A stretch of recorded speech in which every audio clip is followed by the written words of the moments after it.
I had to deal with breakups, I had to deal with a lot of body image issues. So going through all of that, feeling all those strong emotions, I had to find ways to cope. It wasn't all the time that I had people around me that I could talk to. And I essentially realized that what saved me was imagination, was creativity around me, helped me to manage my stress, helped me to regulate my emotions so that I can keep on going. Hey friends, welcome to the Creator in Progress podcast. I'm your host, Jamie Lim. Each episode will bring you inspiring stories and practical advice from both successful and budding creators and entrepreneurs on how they got to where they are today. Today, I'm thrilled to introduce Elly, a remarkable business owner and content creator who specializes in the transformative power of fandoms. Elly's story is a testament to the incredible possibilities that come when you combine passion with purpose. I want to design my own journaling materials. So I want to have my own line of very creative, unique, interactive product. So that's going to tie into me being a toy designer, like my childhood dream. She's harnessed the wonder of multi-universes to help people heal their hearts and minds through their imagination with immersive workshops that include journaling and calligraphy. I did a Harry Potter calligraphy class and I did a Harry Potter mindfulness class. Safe space visualization. So tell them to imagine they are on a Quidditch pitch. Today, she's here to share her insights, her experiences, and her wisdom on how she got to where she is today as a successful creator and entrepreneur. Enjoy the conversation. This episode is co-produced by Scape. This is a question I ask all my guests. Tell me who you are and what is your mission, and maybe, what were some pivotal moments in your past that have shaped you into who you are today? Usually when people ask me who am I, I'll be like 24601. Okay, so my name is Elly. I'm the founder of a mental wellness, mental emotional well-being startup called Kintsugi. And basically our mission right now is to empower the world to improve their emotional well-being through the power of imagination. Like cue SpongeBob meme. And you just recently changed it, right? Because I actually remembered the old one, to repair the heart and mind, right? Through fandoms. And tell me more about the name Shin.tsugi. It's so special that I kind of like remember it now. It helps a lot with Google SEO. I have to tell you. It's quite easy to find. Like when I go in there, I'm like, oh, straight away. That's it. My images pop up. It's really good. Actually, Importance of choosing a business. Yes. So I do have a background in design and branding. So it's very important to me that the name is super meaningful. Right. And I spent ages trying to get one that I love. So eventually I came across I already knew about this concept, but it's called Kintsugi. So Kintsugi is when pottery breaks, and typically we throw it away. But in Japan, they have this practice where they use gold lacquer, and they actually mend the bowl back together. So you know how there's cracks, right? So when you use gold and that stands out, so it actually enhances the cracks. But it's because the cracks are there and because they're mended well that the bowl looks even more beautiful than it did before. So this practice actually celebrates imperfection. It embraces everyone's individuality. So kin stands for gold, K-I-N, right, in Japanese. And I substituted kin for S-H-I-N, shin, which means heart and mind. Heart or mind. So the repair of the heart and mind is still within it, very much so. And it's embedded within the name of the company itself. So repair of the heart and mind. So and my mission, it's different now, but it hasn't changed super a lot either. So it's just that I finally realized what I've been trying to get at all this time.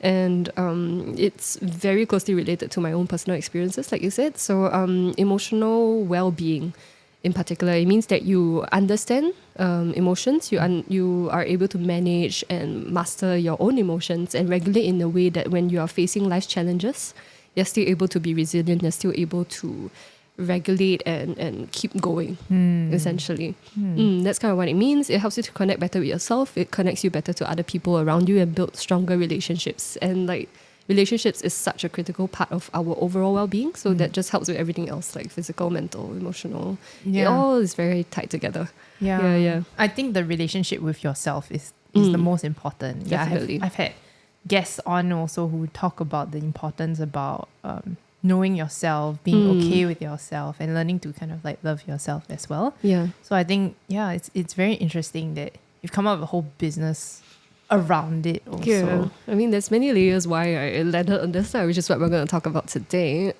Just now you asked me what are some pivotal moments in my past, right? The reason why I'm so invested in emotional well-being in particular is because it's a huge problem that I've had to learn how to cope with and deal with in my life. I've always experienced very strong emotions, whether it's my own or whether I get affected by the emotions of other people around me. I tend to mirror people's emotions and energy level when I speak to people, when I'm around people. So I guess that's why I'm super ambiverted. So it kind of depends on who I'm with. And I love me time, so I still love to recharge after. And what else? We've talked about this before, but we have both gone through bullying before. Yes. That was something that I had to cope with so many emotions with it. Social isolation, a little bit of that, right? And loneliness can kill people, literally. Yes. So there was that. I had to deal with breakups. I had to deal with a lot of body image issues. Stuff like that. So going through all of that, feeling all those strong emotions, I had to find ways to cope. And it wasn't all the time that I had people around me that I could talk to about it, because I stayed on campus for 5 years, right? And I essentially realized that what saved me was imagination, was creativity around me. And I naturally practiced all these things. So these were things like calligraphy, journaling, singing, books, and stuff like that. Just all sorts of forms of creative self-expression that really taps on what makes me unique, my unique life experiences and skills, and expressing that into various forms helped me to manage my stress, helped me to regulate my emotions so that I can keep on going. So tell me more about what Shinsugi does. So the two main umbrella elements is improving emotional well-being through imagination, correct? So how do we do that? We use an unconventional kind of unique blend of two things. So one is the creative arts, and the other thing is something called fandoms, which I'm sure you're familiar with by now. Yes, of course. So basically for everyone else, so fandoms is anything that you are a fan of. So typically for me, that can look like your favorite movies, shows, music, books, any kind of art form. Or it can be even a person that you look up to, someone that has inspired you, that you are a fan of. So some of mine include Harry Potter, Doctor Who, Running Man, Adele, Pentatonics, for example. So those are the fandoms that brought me through. And basically, I'm tapping on these two elements, bringing them together in various unique ways, and using that to equip people with the tools to master their emotions by tapping on their imagination. So you know how when we were younger, we had very active imaginations, but as we grew up, most of us tend to lose that. I mean, how many of us are still actively using imagination in our work, right? I mean, my line of work happens to be because, I mean, obviously, right? Yes. That's the company mission, but I think a lot of us wouldn't. And basically, I want to help people to re-unlock that imagination within them again, but use that as a really powerful tool to help them manage their day-to-day stress, anxiety, and emotions. So what are some of the things, like you mentioned calligraphy, journaling, is it stuff like that? I don't know, it's like pottery counted? Harry Pottery. Yes. But so basically right now, what we have is various variations of journaling and calligraphy, but combine that with different elements, right? The two elements that I combine together with journaling and calligraphy, one is fandoms, the second one is actually self-discovery. So for example, some of the workshops that we have, one is self-care journaling through fandoms. We also have calligraphy through fandoms. And the third one I'll let tell you about is journaling, but through your Myers-Briggs type. So your MBTI. Okay. And I'm working on doing like Enneagram version as well. Nice. So that's something I'm very excited about. Those are some of the unique workshops that I really like to create. So I have new ideas every single day, and I look forward to collaborating with a lot of different people, because each time you meet someone new, comes together, something new pops up. So that's something I love. I just realized I have not been in one of your workshops. It's about time. We'll work something out. But I think I would be quite interested, because I journal, but my journal is pretty much a brain dump, right? And I feel like I could probably benefit from a maybe a different way. Right, Or, yeah. again, it's about self-discovery, right? And yeah, I would love to try. It's very interesting that you should bring that up because I think with COVID and mental health conversations, journaling has been brought up a lot, which is amazing. I think people tend to associate journaling with brain dumping, like you said. Yeah. Right? Like, this is what happened in my day. This is what I feel right now. And I love brain dumping. At the same time, the approach that I'm taking to help people is to enable people to understand themselves first and use that as a way to customize the way that they journal to help with their well-being. So honestly, my journaling method is quite a rojak. So, right. So, the way I started when I was very young is your typical diary lah. I had the ones with a padlock on it, no one can read. I'll hide it somewhere obscure. And then eventually, as I grew older, I picked up calligraphy first. Actually, then I realized how therapeutic writing can be. I used to be obsessed with handwriting. So my current handwriting started with me copying Dumbledore's handwriting from the Harry Potter books. Right. Of course, when I started having to write essays in exams, it got too inefficient. So I developed a much faster way to write it. But when I get to take my own time, my handwriting is very different. But anyway, so that's what I realized. And then when I picked up journaling, the first thing I picked up was bullet journaling, right, by Ryder Carroll. And this is developed by someone who has ADHD. So developed this, like, all you have to do is carry one notebook around in your life and you can keep everything organized, essentially. So I started by learning that.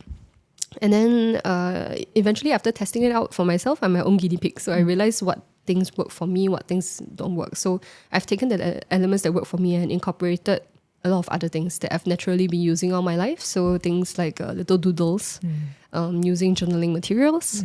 And eventually, I started to discover more and more like bite-sized journaling techniques, tools, forms and styles of journaling that now becomes this amazing rojak. So I essentially help everybody find and create their own rojak way of journaling. Oh, I love that. Yeah, with my journaling, like I try to make it as neat as possible. I can't draw for nuts. So when I look at the start of my journal, it's very neat. And because I also read bullet journal, right? And I kind of try to use it. Yeah. And then towards the end, it just looks terrible. Terrible. The handwriting is all over the place. It's super big. And then something I used to struggle with is, actually I still struggle with it, is like perfectionism. So if this diary page looks terrible, then the next page I'm like, and sometimes I take the time to make it look nice, right? Oh, and then like, something goes wrong, then I'm like, forget it. That's why I feel like sometimes I give up on journaling. Right. And actually, this is another interesting question to ask you. What do you think? I guess because I also journal digitally now. Like I type out a lot of stuff, right? And to me, it's like, the pros are like, if I need to look at it, it's there forever digitally in some cloud, right? Yeah. I can do it anywhere. Whereas with a book, it's like, again, I need to make it look pretty. It takes time to write it down. So what are your thoughts on this, I think? On digital journaling? Digital journaling. Do you feel like physical journaling is better? I've explored quite a bit by testing out myself. So there was this one point where I shifted all my journaling still by hand, because I still very much believe in journaling by hand. And I did all my journaling normally just on an iPad. But I still found it quite hard to maintain because I also have some streak of perfectionism. And because my journaling gets recorded as my content on TikTok and Instagram. So it's not just for my eyes, you see. So that's kind of the tricky issue, because by right it should just be for your eyes. So I had to wrestle with making it look good. And I had to wrestle with, like, every week I have to create something that is of a certain standard to put out. So eventually I started to have to... I took a long break from social media because of burnout. Yes. Right? And after I had reset, I started to reframe the way I thought about it. And then I realized that it can be done with a hybrid approach, which is the way I do most things. So essentially, how I feel about it now is that if you are doing reflection, gratitude, any form of writing where you need to unload certain thoughts and feelings and emotions from your head, much better do it by hand. And not hand as in typing, but hand as in writing it out, whether it's on iPad, whether it's on paper. The reason for that is because, one, it disconnects you from digital media. The second reason is because when you're writing by hand, it allows you to think and feel simultaneously. You don't really get that when you're typing. I don't know if everyone feels this, but when you are taking notes, like you can't really connect emotions sometimes, or maybe the notes sometimes are not as effective when you're just typing it out. Right? Compared to if you take it down by hand, you do tend to like remember it better. You do tend to feel more for what you're writing. So that's my recommendation. But if we are looking at habit tracking, we're looking at productivity, you need things to be fast, you need things to be duplicated well. If it's stuff that you have to edit very regularly, then honestly, digital is a very good way to go.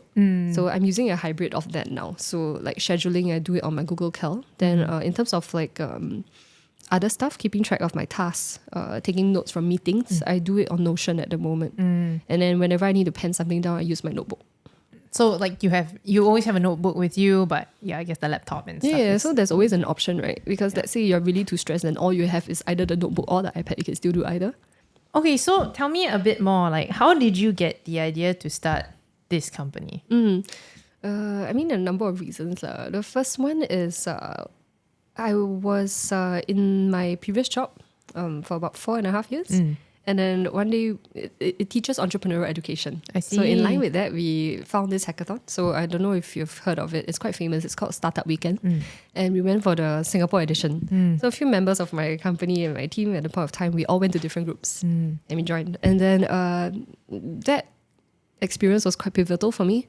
My team actually won. Oh, nice. So that actually exposed me mostly to the mental health space. Like kind of for the first time in my life, because that was during COVID and this hackathon was done fully online.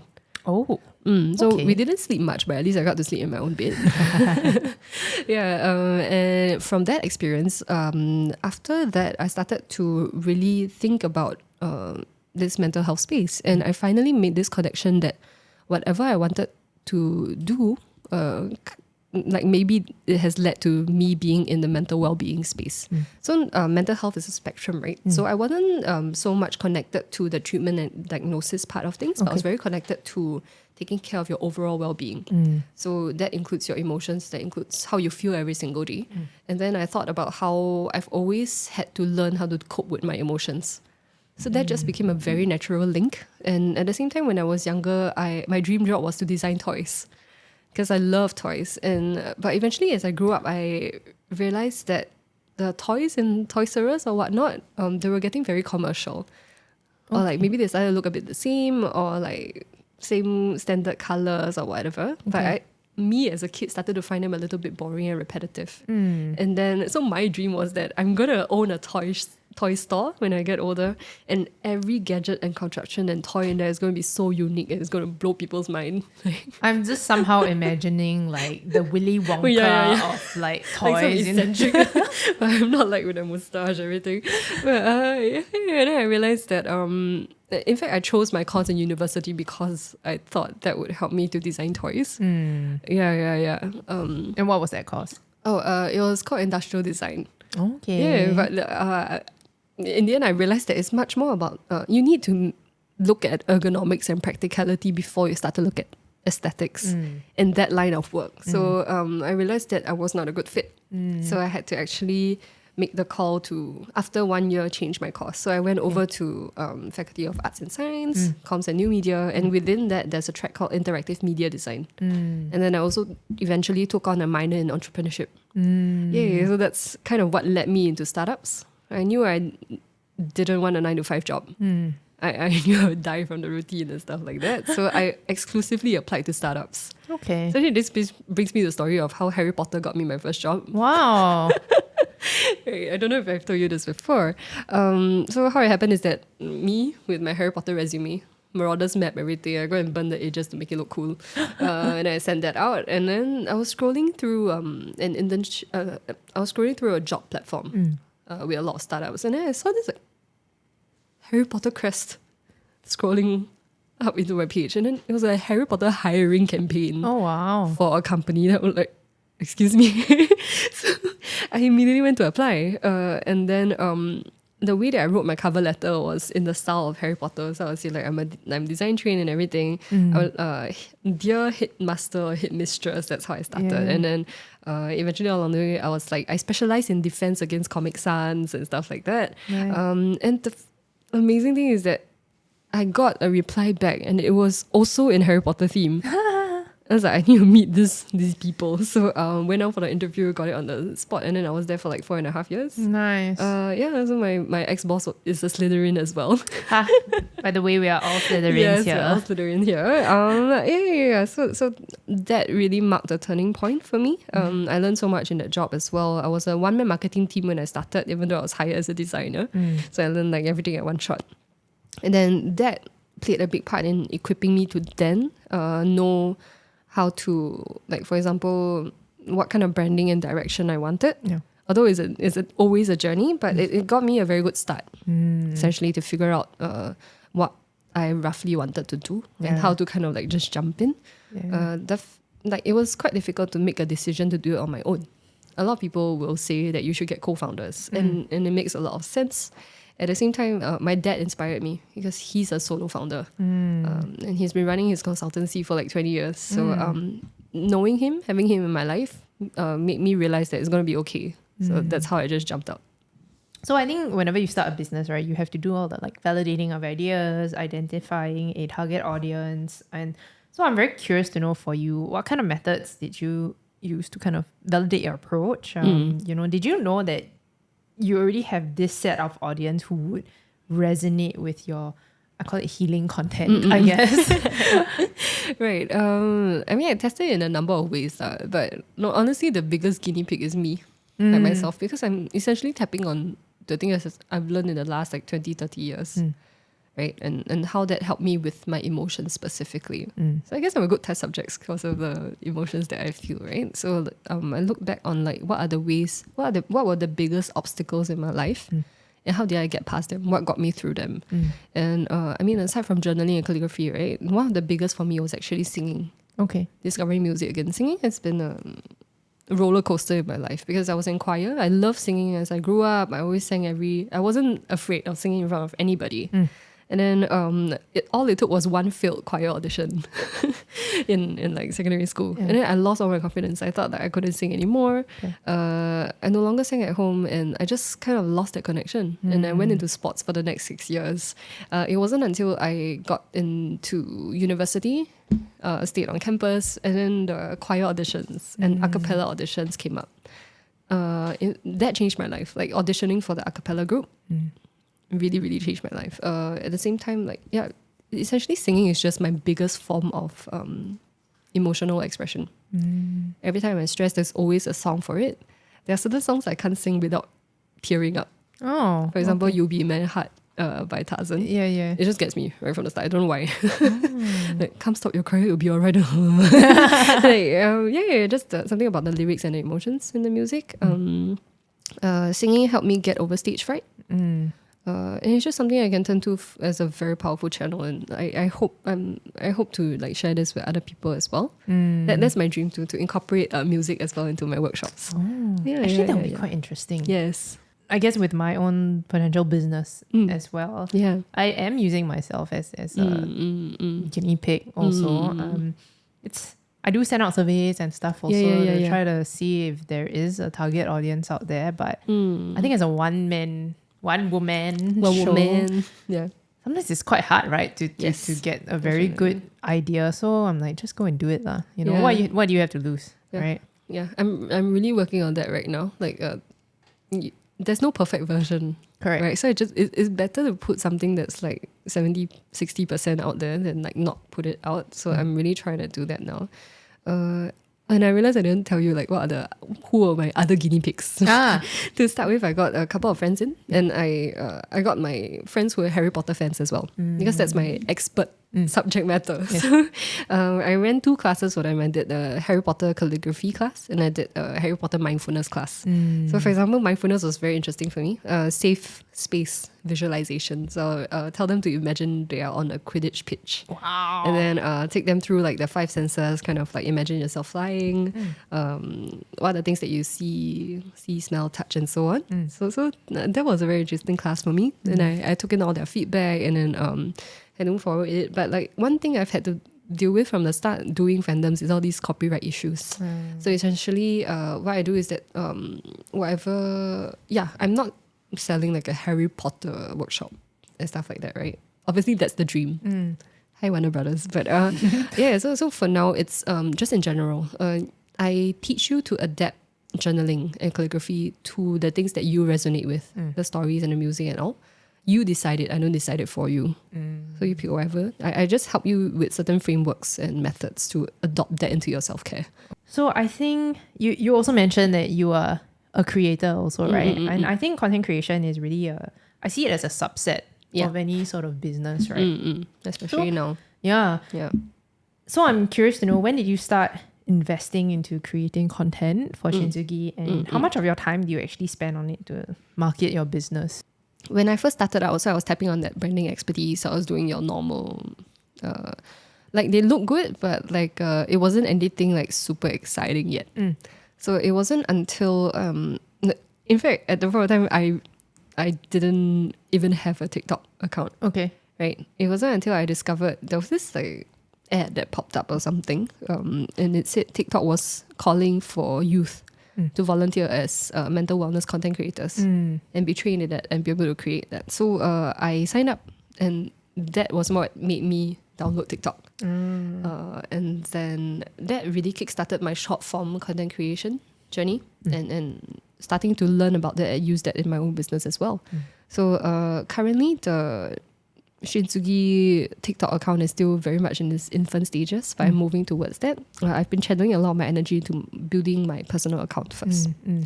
Right? But that's kind of how I started. I think you learn a lot sometimes just by scrolling, although I have to be careful not to scroll too much. Yes. But there are a lot of creators that are helping other creators to become better. So I'm learning a lot of things like the hooks and the how to because if you have access to an endless amount of videos, right? What makes you think that the person's going to choose yours to watch? So that becomes very, very important. And the algorithms of every single platform are changing every day. You get new things like threads popping up. So, and they all have different algorithms, different requirements. It's very hard not to burn out, honestly, if you think about it. Yeah. Right? So, I'm always learning, always trying to experiment with new things. And recently I've been trying to do my collateral in a completely different way that I used to do. Okay. Like even, just playing around with the color palette and trying to do like different textures. Like I'm playing around with this idea of designing a poster the same way I would design a journal spread. Okay. Yeah, y'all should see that soon. Is it on your TikTok? It's not out yet. No, it's gonna be a poster for a workshop. Got it. Okay. Yeah. I haven't been on TikTok a lot because I'm trying to avoid going into the whole scrolling. I'm trying to focus myself on creating more instead of consuming more. Yes. So I have a time limit on TikTok and things like that. Honestly, with TikTok, I just post or I repurpose a lot of things to TikTok. I maybe want to focus a lot more on Instagram as well as I guess YouTube and YouTube. Because there was a time where I just focused on so many platforms and same thing, I got burnt out, right? And I was just trying to be perfect, making sure it's just perfect for every platform, right? But there is a way to do things on TikTok, right? A certain way. Like you look at shorts and TikTok, it's just a different style, right? And me as a one person, now I have a team, right, to help me with the podcast, but me that time as a one person business or content creator, it was so hard to just do such specific things for each platform. I didn't have enough time. I didn't have enough time to rest and then perfectionism again, right? So it was quite tough. So I was like, this time I'm just going to focus on 2 platforms. One more like social and then one a little bit more, the more professional side of things, I guess, or the longer form on YouTube. So that's where I kind of like landed with, because I spend so much time on marketing. It's very painful. For me, it's the biggest pain point. And I think AI has been helping a lot with that as well. But sometimes it doesn't sound like you know, when I use ChatGPT. Yeah, it sounds like some overly enthusiastic person who just doesn't sound like me. So I'm like, and I still have to go back and tweak it and stuff. So yeah, marketing has been a very painful journey for me. But I feel like if I don't market it, it's such a waste because the content itself is so good. Yeah. It's So amazing. like, go watch it. I mean, you're here now, so thank you. Yeah, so I think finding that balance is quite difficult. Yeah, how do you find that balance? So I try to keep it as complementary as I can. For example, let's say I'm creating a curriculum for a workshop. Maybe I'll repurpose parts of that into content. That's one way I could do it. I think a lot of us have heard about batching content, so I think that does help a lot. So let's say you allocate 1 or 2 days in the week where it's going to be your content creation days, and you just create as many as like 3 to 4 videos in that. Okay, let's say allocate 1 hour lah. Maybe you can create 2 to 3. Right, that's more than good enough because then you can pace it out. And instead of like every single day you're trying to fight a fire and trying to put something out, because there's so many steps to even creating one video. Correct. And for perfectionist people like us, there's so many more like micro steps within that. I guess on the business front, what are some of your future plans and goals for the business? And I imagine you also want to expand in the future, right? What's the end goal for you? Right. Honestly, when I think about how I envision Shinsugi to end up, ideally it's going to be this like ecosystem. And just tapping on how to help people be emotionally happier. I don't like to use the word happy because happy tends to be kind of temporary-ish, right? So I like the word joy or like well-being, emotionally well, mentally well. And just by tapping on who you are as a person, tapping on our own innate like imaginative abilities, that's something that's going to be amazing to me. So for example, I could have programs, e-learning, workshops. I also want to go into speaking. So I'm currently learning from Eric right now, how to be a public speaker. So I intend to incorporate that. And like I said just now, I want to design my own journaling materials. So I want to have my own line of like kind of like very creative, unique, interactive products. So that's going to tie into me being a toy designer, like my childhood dream. So I'm quite excited to have all of that. Obviously, as I'm telling you now, it's a lot, right? So I'm probably not gonna be able to do this on my own. So I do intend to have a team, and I'm excited to hear that you have a team already. You know, that is my plan as well. It doesn't necessarily have to be a huge team, but I just want to find like people that see value in my mission and are excited to be on this like very quirky, unique, like creative journey with me. Okay, so on to talking about self-care, since obviously, you know, the whole thing, your whole company is about self-care and all that, right? So I think it's very essential that we practice self-care to stay motivated, to stay happy, to feel fulfilled in this life. So how do you prioritize that? And how do you maintain a positive mindset while juggling the demands of your business? And like we mentioned this now about content creation. There's so many aspects to running a business, right? How do you find that balance? I had to do a lot of inner work, honestly. Like there was a huge certain things shifted it for me a lot. One was discovering personality tools. But the way I look at it is that not to box myself. I think it becomes a bit wayward when you start to use things from the personality tools to explain your actions or your thoughts and stuff like that. Like, I'm behaving this way because I'm such an ENFP, that kind of thing. Like, that's a little bit wayward already. So the approach that I try to do is that expose myself to as many of those tools as possible. But from what I've learned, create my own interpretation of it. So that's currently what I'm doing. The Enneagram especially helped me the most. So I'm very keen to start incorporating that into my work. Okay, so let's say you only have like 5 to even just 5 minutes in your day or up to half an hour. What can you do, right? Let's say the very first thing you can do is like start of day, end of day. That's the simplest. So something that you already do, which is brain dump. So brain dump is very powerful because it forces you to disconnect. And secondly, it unloads all that stress from your mind onto like paper or like your iPad, for example. And I recommend writing it out, right? But the difference that makes is that rather than just ruminating in your head and spiraling or whatever, you write it, you get it out, and you're able to actually look read back if you want to. And if there's anything that you can't even control, there's no use worrying about it anyway. So if there's things that you can control, then you can start to take like steps. Right? You can look at it, it becomes a bit less scary because it's concrete and written down. Yeah. So those are some of the reasons why a brain dump would help. That can be done within as short as a minute. 2 minutes up to 5 minutes, right? As long as you want to write like half the notebook. Sure, whatever, just write until you feel better. So we've talked about this on threads, like that precious time in the morning that you kind of get to yourself. That's perfect time to like do a brain dump as well. Or at the end of the day, if you want to reset your thoughts before you go to bed. Like recently I've heard of like, if you plan out the next day, the night before, that helps a lot. Yeah. Because then you don't wake up, like what's today? Correct. Right? Those are some of the things like inner work, learning a lot about all these like different productivity systems and finding one that works for you.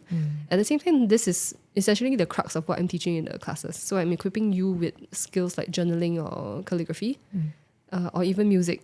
That if you only have 5 minutes to half an hour, what is something you can do right now to regulate those emotions? What's something you can do to immediately feel better? Or how do you overcome a really bad situation? Right. Of course, if it gets really, really bad, I recommend professional mental health help. But just like on a day-to-day basis, on a normal basis, there are all these things that you can do. Just tapping on what makes you unique, or tapping on your own self-expression. Okay. Yeah. So you talk about journaling, and then you talk about how you talk about journaling and calligraphy. Yeah. In like how you use it in your healing approach in that sense. And so how do you encourage others to incorporate it into their self-care routines? Like for me, it's like, okay, I sit there, I'm like, okay, I'm going to journal, but I won't do calligraphy, because number one, I don't know how to do it. I don't think I'm patient enough to do it. And I don't know, maybe I haven't tried it, so I can't see how it would make me feel calm. I'm calm when I watch you do it. Oh. Okay. But when I do it, I think I will get frustrated. Right. So yeah, I'm like, should I do it? Should I not do it? But how do you encourage others to kind of like just try it out or incorporate it into their self-care routines? Yeah, we mentioned this just now. So like right now, a lot of the understanding about journaling is you just take paper and write. So the way I do my classes is that you can explore a lot of different types at once. Even if you just give me 1.5 hours to 2 hours, I expose people to a lot of different ways to journal. And I did realize this because I did a poll on IG stories or TikTok quite a while back, and I asked like, would you rather I teach you how to draw these things and put it the way I do it, or would you rather I just sell you a ready design notebook? And it was pretty 50-50. Okay. In fact, leaning a bit more towards the second option. Okay. So there's a group of people that are more than happy to just watch my videos like you and buy that and use those products for themselves straight away. So that led me to wanting to design my own journaling materials. At the same time, when you come in for the classes, you don't really have to draw anything from scratch if you don't really feel like. There's a lot of different options. So I supply like a bunch of journaling materials, right? So you can doodle, or you can just pick up a glue stick, start to put together something that looks like a scrapbook. So you get the aesthetic feeling, and you get that montage kind of therapeutic feels, but you don't necessarily have to do something that stresses you out. Okay. So it's that highly customizable. You can, because let's say you have the same thought to be expressed. Different people will express it very differently.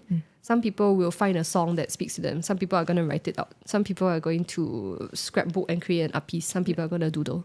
So journaling kind of is able to accommodate all of those, which is quite amazing, which is why I believe it's a very powerful all-in-one thing that can be in the palm of your hand, whether it's digital or offline. We just need to know how to like utilize that power. And Like in fact, it might be seen as a more girly kind of thing, right? Like I can tell you a story about this guy that was in one of the classes in the university I did. He had never touched anything artistic before in his life. In fact, he's most passionate about gym. And then he came in for this journaling class, and then 2 hours later he came up and told me like this is a brand new world that he discovered, and he loved doing it because for the first time he got to like connect with his emotions, his thoughts, his feelings, and I think it kind of broke the stereotype that he had in his head about what journaling was. Yeah. So like that was an amazing like feedback for me that I learned from. Yeah, there's always Yeah. this I think they call it like toxic masculinity, right? Like men should not be in, or men are not in touch with their emotions, that sort of thing. Yeah, this is a great way that. Yeah, in fact, maybe they need it a lot more. True. So essentially, there will be, there are less than 54 blocks in it now, but I call it a depth quest because I will ask you a deep question based on a question you pick. Each block has a number that corresponds to a question that I have prepared for you. So pick away and we'll dive into it. Okay. I can use this, right? Sure. Poke away or echo it away. What's the opposite of echo? There is target one specific. Diffindo? Dipulso. That destroys everything. Dipulso. Oh, have you not? Oh my gosh. Dipulso. Yeah. Please go and play Yes. Hogwarts Legacy when it comes not out on Switch, and I don't have a PlayStation. Okay, when it or comes a out. PC. You'll have fun. I've been waiting for. I haven't finished it, but I feel like by the time I have to wait until I get a PS or something. go. If the whole thing drops, I'm going to I laugh. think it's gonna drop. Just try. None of them are. Oh, There we go.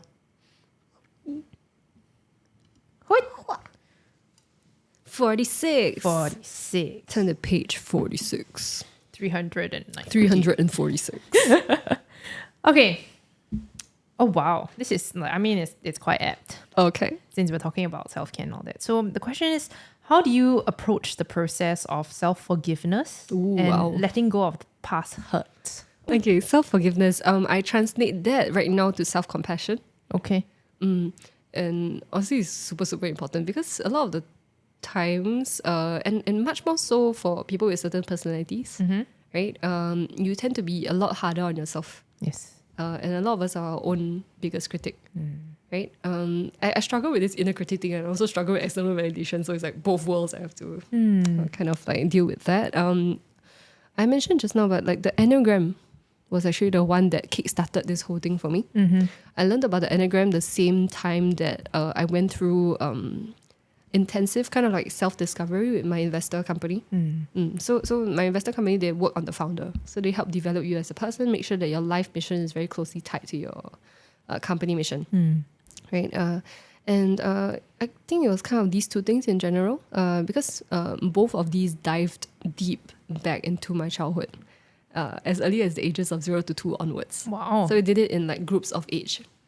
So and remember things when you I don't remember, so I have to go and ask my parents. I see. Or like relatives. So that's how I found out that I was always very naturally creative, expressive. I would sing wherever I wanted. Ironically, now I become very, very shy about singing in front of like I would used to lock myself in my room just to sing a song. And then I was this child that you give me toys, I can self-entertain myself in a corner for 2-3 hours. Like my parents went on vacation.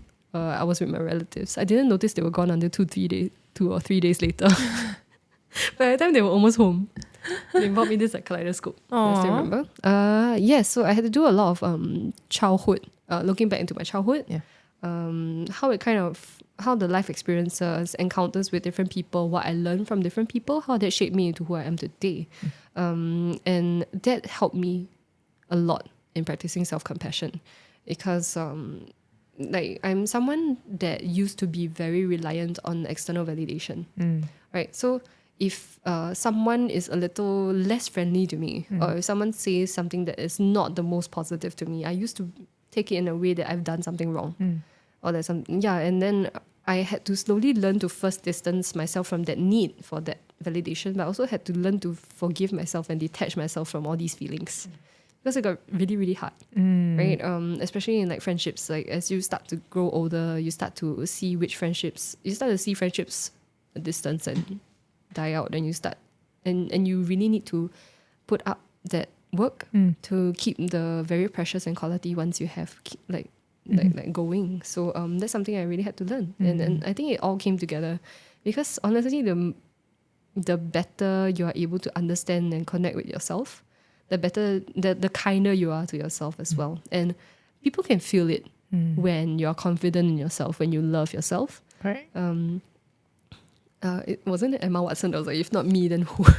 Or something. But yes, it radiates out if it starts from within. Like imagine a ripple lah. Yeah. Like if you are the little ripple and you ripple it first, it's gonna expand outwards. People can feel when you are confident. Like confidence is a huge thing, I realize. And like especially now in the content creation world where it's important to show your personality and people can understand who you are as a person and relate to you. So I'm that's something I'm learning. I'm unlearning and learning. To first forgive myself, connect with myself, and that allows me to build much stronger relationships, because then if I'm secure in myself, then I don't give other people so much power Correct. to influence my emotions, correct? And that's a huge part of the stuff I'm learning now and doing my work in. So if I can do that, then I can interact with the world like, genuinely as my authentic self. And I can go about and create all the positive impact that I want to create in the world. Lah. And I think people will be able to feel that. Like you will reflect how you feel about yourself, and that reflects on other people. So yeah. And I feel like at least journaling is the start of it. Yes. Right? It's the first step to finding out more about yourself, or and I think that's why I continue to do it as well. And I feel a lot of people think journaling is very like lame, or it's like, it's like, what's the difference? I can think about it. Why do I have to write it out? You know, but it's so different when you see it on paper and Yeah. concrete. And like to dive, it's very interesting. I think a lot more people now are investing into finding out more about themselves. I think it's like our generation or even Gen Z, right? There's a lot more investment into these sort of things, whereas I feel like the older generation, I don't think it's because they don't want to, but at that point of time, what was more important to them, like survival, stability, right? Whereas for us now, we are on that's that triangle, what's it called? Maslow's Maslow's hierarchy of needs. Correct. Yeah. We are at the level where we are searching for self-actualization. And like, I mean, we are lucky we have food, we have shelter, these kind of things. Then this has been brought up quite a bit because like I've heard quite a lot of the older generations, like they will describe the younger generation as like aimless or very easily distractible. But honestly, or maybe they are very privileged, but they are wasting their potential. You hear that a lot. But honestly, my take on it is that every single generation has a whole host of like very different problems. Sorry. So like millennials, for example, the very high cost of like having kids, houses, what else? Like just general cost of living, even buying a car. Correct. Right? Those are things that maybe older generations didn't have to deal with. Although yes, we have food and shelter and everything, but can we afford the thing? You know? So those are different things you have to worry about. Now everybody has a degree, so like the job market is also another thing. Right? Just every generation has different problems. And then now you have Gen Alpha coming up, you know, the Skibidi toilet all, which I still don't know what it is. I'm not in touch with that already. I think I ended Gen Z. Gen Z. Also lah, but I'm starting to work a lot more with like Gen Z people as well. It's been very interesting to see like different perspectives and hear about the problems that they face, because I'm sure Gen Z grows up with a lot of mental health challenges that they have to deal with in terms of social media. A lot of Gen Z's mental health challenges are brought on by social media, I feel, right? Like maybe you start having an account from when you were a baby. Correct. Now that's a trend. And then as you start your own account, then you are forming your own identity. That's where you are when you're at kind of that age. And then with social media, just a life being on display, you feel this pressure to only show the good stuff. You can't really be authentic, but Gen Z is about being authentic, which is pretty cool. Because I've run classes on this, like how do you navigate the mental emotional impact of social media, right, on our well-being, and comparison is the biggest factor. Correct. Whether it's upward or downward, whether you think you're better or worse than people, it still affects your health like negatively. And you see that every single day. Like for example, if you're single, you see couples every single day. That's going to take a toll as well. You know. Okay. Thank you. Okay, we've come to the last question. Okay. And I need to look for it. Wait. Episode prep. Okay.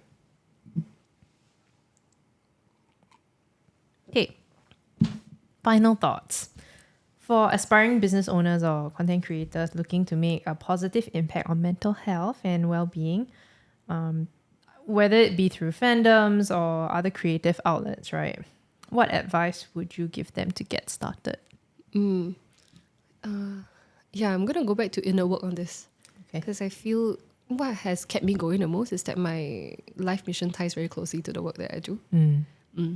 Of course, not everyone needs necessarily to have a job doing what they love, because to some people, it's a way to sustain the dream lifestyle that you kind of want. And I have that too. But let's say you do want to find more purpose and drive in your work. I feel like a lot of it can come from taking a look back into your own life, your own personality. Like look at your childhood, go and do a bit of personality tools just to understand, not to be tied to the tool, but to understand and have a bit of that language to describe and understand yourself better. And Self-awareness, basically. yeah, so basically self-discovery, self-awareness. And I think having, right now I'm looking a lot into that, but I'm looking into chasing a vision rather than only chasing goals. Because goals, the minute you hit one goal, you have to chase the next goal, correct? But if you have an overarching vision over those missions, then honestly it helps a lot, because a vision should be something that takes you quite a while to get there, but it's something that you're super excited and passionate about. So for example, if my vision is to create this whole ecosystem that uses imagination to power well-being, and that's something that's a huge concept that's going to take a lot of time, and I recognize that, but it's always going to keep me going, right, until I kind of get there. And so look into your own life. Inner work is a very interesting, albeit a bit hard, a process, and it's always ongoing. But I think that can help you to kind of discover what are the things that recharge you, what are the things that you kind of want to seek out and attract to you in your life. Thank you, Elly. That was very profound, I feel. I also don't know how else. But thank you so much for, again, having a great conversation, for coming down and for sharing about, I guess, this topic, of mental health, mental wellness, the importance of it. And I just feel like I still have a lot to learn, even though I know a bit about journaling and things like that. There are just so many more things that I can learn to understand myself even more. Yeah. And I'm glad you're doing this. Like I think it's like what Kintsugi is doing is very, very meaningful. Thank you. Yeah, I'm here to support you. Yeah. Thank you so much for having me. All right. Yeah. Before we end, Yes. where can our listeners find you, find out more about Kintsugi? Call me, beat me if you want to reach me. Social media. My personal TikTok account is at elly.minty. You can find me on that on Instagram as well. In terms of Shinsugi social media, we're on Facebook, LinkedIn, IG, soon to be TikTok as well, at shin.tsugi. Yep. Awesome. I'll link it all in the show notes below so people can just like click and look for you. Yeah. All right. Thank you. All right. Thank you. Bye. Bye.